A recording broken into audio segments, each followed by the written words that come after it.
একটু চিন্তা করে দেখুন তো, বাজারগুলোতে কোনো সিন্ডিকেট থাকবে না, ব্যবসায়ী ওজনে কম দিবে না,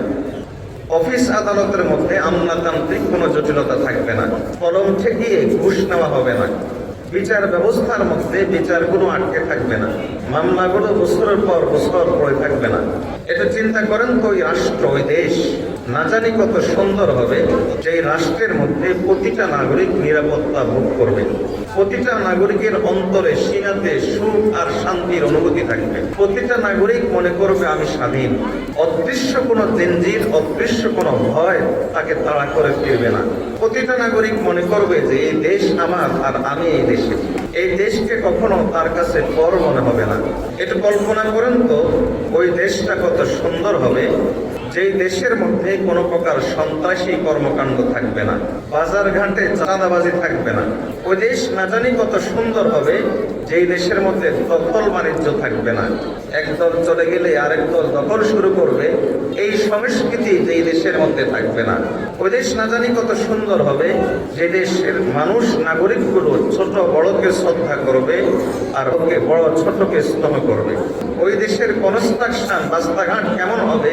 আমি তা জানি না, কিন্তু ওই দেশের পরিবেশ না জানি কত সুন্দর হবে, ওই দেশের ফুলগুলো না জানি কেমন করে হাসবে, ওই দেশের ফলগুলো না জানি কত মিষ্ট হবে, ওই দেশের নদী নালাগুলো না জানি কেমন করে কলকলিয়ে বয়ে যাবে, ওই দেশের বাতাস না জানি কত পরিচ্ছন্ন হবে,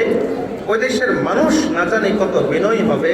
ওই দেশের যুবকরা না জানি কেমন নুরানি চেহারা লাহলা হবে, ওই দেশের বাজারের পরিবেশ না জানি কত সুন্দর হবে, ওই দেশের মসজিদ থেকে সকালবেলার দৃশ্য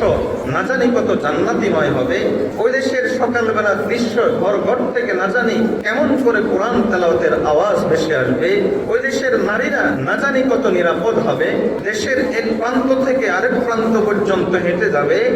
ইফটিজিং তো দূরের কথা, উত্তপ্ত করা তো দূরের কথা, ব্যভিচার আর ধর্ষণ তো দূরের কথা, ওই নারীর প্রতি কেউ চোখ তুলেও তাকাবে না, কোনো প্রশাসনের ভয়ে নয়, আল্লাহর ভয়ে। যেই দেশের অমুসলিম নাগরিকরাও পরিপূর্ণভাবে দলের ধর্মীয় স্বাধীনতা পাবে, ওই দেশ না জানি কত সুন্দর হবে, যেই দেশের মধ্যে কোনো প্রকার কোনো স্থানে কোনো বৈষম্য থাকবে না, সব জায়গাতেই কেবল জাস্টিস আর ন্যায় বিচার থাকবে। আল্লাহর কসম করে বলছি, যেই মতবাদগুলো আমাদেরকে দুনিয়ামুখিতা শিখায়, সেই ধর্মনিরপেক্ষ মতবাদ আমাদেরকে এমন একটা দেশ দিতে পারে নাই, পারবে না। সে জাতীয়তাবাদ আমাদেরকে এমন একটা দেশ দিতে পারে নাই, পারবে না। এমন একটা দেশ দিতে পারে একমাত্র ইসলাম, ইসলাম এবং ইসলাম।